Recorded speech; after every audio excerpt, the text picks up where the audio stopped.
ये question functions and graphs are based एक moderate to slightly intense level का question है। कैटेगरी सी क्वेश्चन हम इसे कहेंगे।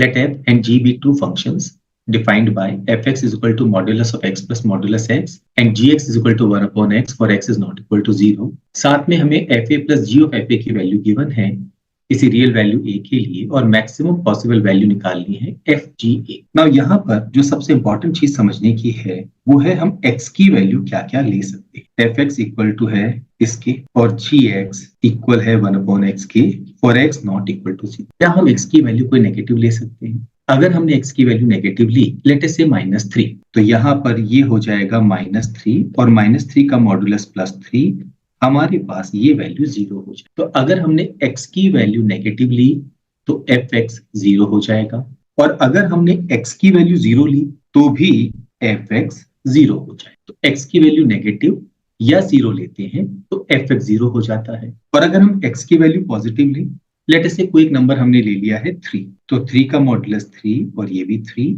ये हो गया 2 टाइम्स 3। सो यहाँ पर अगर हमने x की वैल्यू नेगेटिव या 0 ली तो fx 0 हो जाएगा और x की वैल्यू पॉजिटिव ली तो fx की वैल्यू हो जाएगी ट्वाइस ऑफ x। हम नेगेटिव और 0 नहीं, क्यों नहीं लेंगे?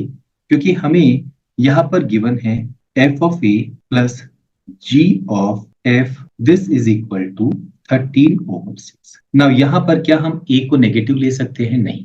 अगर हमने a को नेगेटिव लिया तो f a की वैल्यू 0 और g 0 हम नहीं निकाल सकते बिकॉज ये कंडीशन क्लियरली मेंशन्ड है कि x should not be equal to 0। ऐसे ही अगर हमने a की जगह 0 लिखा तो f a की वैल्यू वापस 0 हो गई और फिर हम g 0 नहीं निकाल सकते क्योंकि x should not be equal to 0। तो इससे एक बात कंफर्म हो गई कि जो हमारा a है it has to be a positive. ना अब अगर हम a की वैल्यू पॉजिटिव लेते हैं तो fa क्या हो जाएगा? 2a, तो ये एक्सप्रेशन हो जाएगा g ऑफ 2a। ऐसे ही f of a 2a and this is equal to 13 further simplify करें, ये तो 2a रहेगा। g ऑफ 2a क्या होगा? x को 2a से रिप्लेस कर दें तो 1 अपॉन 2a 13/6।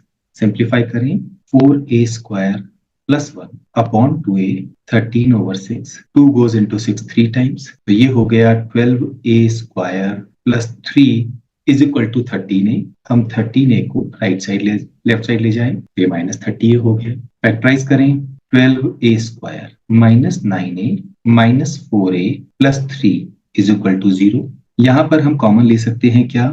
3a, तो अंदर बचेगा 4a माइनस 3, यहाँ -1 कॉमन ले लें तो 4a minus 3, 4a minus 3 common ले लें तो बचेगा 3a minus 1 is equal to 0। ये इंडिकेट कर रहा है कि a की हमारे पास दो पॉसिबल वैल्यूज आ सकती है।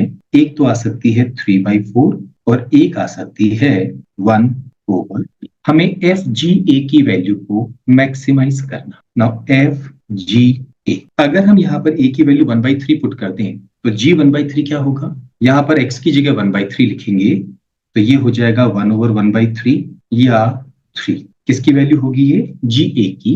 तो यहाँ पर हम GA की जगह लिख सकते हैं 3 और उस केस में F3 की वैल्यू क्या होगी? बिकॉज 3 पॉजिटिव नंबर है, ये होगा ट्वाइस ऑफ 3 दैट इज 6। अब यही अगर हम F ऑफ GA निकालें जब A की वैल्यू 3/4, तो जैसे ही हम A की जगह 3/4 यहाँ पुट करेंगे ये एक्सप्रेशन हो जाएगा 1 3/4 या F 4/3।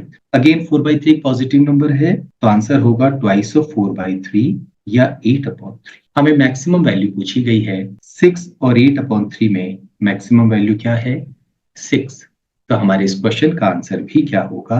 6।